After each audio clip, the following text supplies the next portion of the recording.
Hey guys, welcome back to another video. As you know, I just previously did a first Fallout 4 video. You guys should go and probably check that out. Due to me randomly doing it when I've never did Fallout 4 before, YouTube really didn't recognize it, so I didn't get that many views, but I kinda expected that, so it's fine.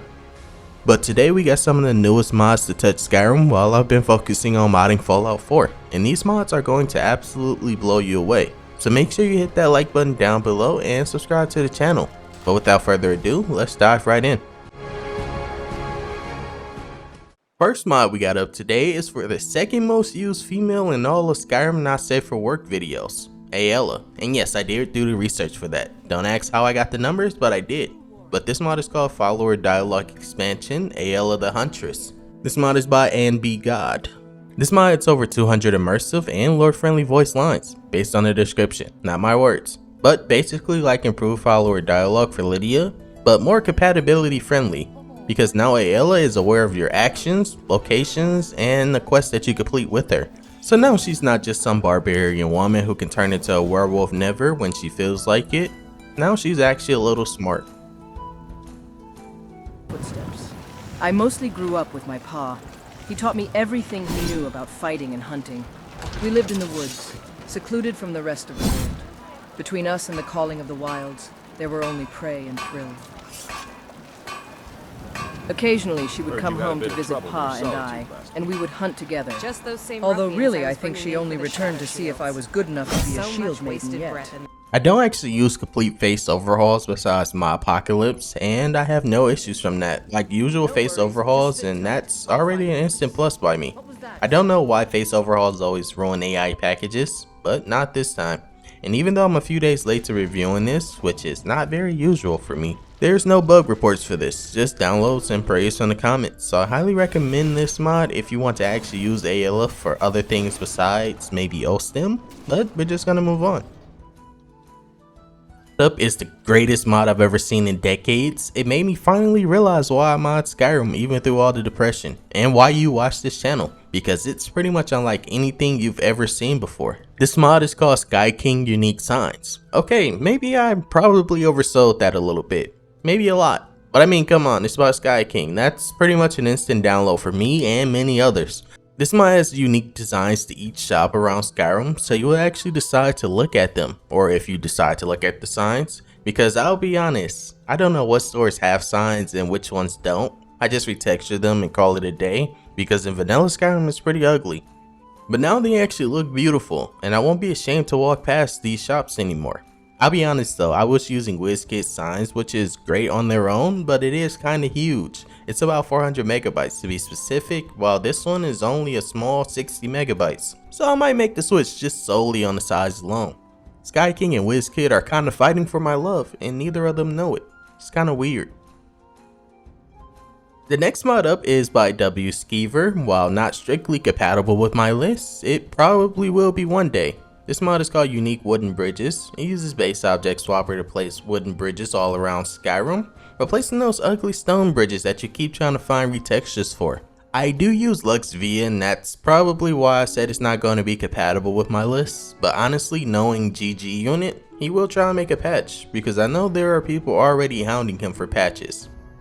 And if necessary, I too will petition for this change. But honestly, I don't know if one is needed because it uses base object swapper. The most that'll happen is that you'll get floating items around bridges, but generally it shouldn't be the bridge itself being incompatible. But this is only in forest locations, so not every bridge will be replaced, because then it can get repetitive. So it replaces places like Riverwood, Half Moon Mill, and Dark Water Crossing, which is something it desperately needed, because that place is kind of forgettable. So now all we have to do is wait for it to be compatible with my list, or maybe a mod to replace more bridges, because I love mods that overhaul Skyrim but still make it feel like I'm playing Skyrim. I don't want a new game. The next mod up is a massive magic mod, all compacted into a small download size of less than 100 megabytes. Most of the time they're half of a gigabyte. But this mod is called Ancient Blood Magic 2 by Kittytail, coming in with a plethora of new blood and vampire based magic. And I was actually just overhauling my vampires, so this was kind of the perfect addition. This mod comes with so many different types of spells, but what was different from this mod per se that was different from the usual Kittytail fashion of mods was the fact that this one also featured powers, which is what you push Z to activate for those that don't know. But it gets a bunch of new spells and also powers, so now this might be the most overpowered pack you'll get. But what is the same as usual from Kitty Tail is the amount of magicka each spell takes to activate, which is going to always be massive, but considering how in-game these spells are, I'm not even surprised. This entire time for most of this video, I never had any destruction leveled up because I always just CLC from the main menu, so that gives me the most basic Nord. So my destruction was at the most basic that it could be, and I was still almost one-shotting legendary difficulty bandits. But then again, I am level 1, so they have to be scaled somewhere around that. Normally to get these spells, you can just find them on certain NPCs in the world. No real set location, you just find them randomly. But the most powerful spells, if you want to get those, which you will want, you will have to fight for your life. And by fight for your life, I mean against 2 hand-placed boss level enemies. Neither of them attack you on sight, but both will attack you once provoked. And both are very, very strong. One is in Castle Volkihar Courtyard, and the other is near Arvek's Skull in the Soul Cairn. And like I said, it kind of makes sense considering these are kind of based on vampires. And considering I use better vampires rather than Sacrosanct, hopefully I said that correctly, this spell pack is greatly needed. But because the bosses are so strong, I basically did no damage, even with my damage scaled up to 5 times because I kind of wanted to make it cinematic. But the amount of magic attacks that was being thrown at me, and the amount of enemies that were being summoned, pretty much made me run for my life. Almost felt bad for my character, except for the part that I had toggle god mode on. Otherwise I would have died. I do recommend to give this mod a try, like I pretty much recommend with every Kitty Tail mod, because at first glance they just seem flashy and overpowered, but they are all thought out. The reason why mine seem overpowered is because I'm using this at a much earlier level than I'm supposed to be. And they just look amazing either way, so even if you get this and don't use the spells, you can probably still appreciate the look of them. Especially considering if you have Spit installed, NPCs can also be sometimes seen using it. And so finally moving on to the next mod, which is a mod I found right after Nexus had its big outage. It was like an outage for an hour, but people was acting like it was the end of the world. But this mod is called Ryan's Lumber Mills. And by the title you can probably guess that this overhauls the lumber mills around Skyrim. Unfortunately, there aren't that many lumber mills around Skyrim for Ryan to overhaul them, but they definitely did need a touch of love, and Ryan definitely brought them that. I mean, of course, they do have to have landscape edits and such, so you'll probably end up having to rerun Grass Cache and Dying Dulot, unfortunately, which will waste about 3 hours of your life, but well worth it. Well, not probably, you 100% will have to redo them, but this mod makes it worth it. Can't vouch for FPS that you will have with this, but me personally, with kinda like a middle end PC at 3070, I didn't suffer any loss, but that's because Ryan has kinda gotten better at optimization.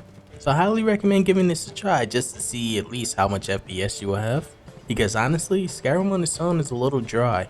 And what I will admit though is that this showcase didn't need to be half as long or to be this good. Honestly, I can't help it. But no, really the main reason is because the main reason people watch these videos is to see it before and after. So I decided you guys deserved a bit more effort. And maybe Ryan will actually acknowledge me then.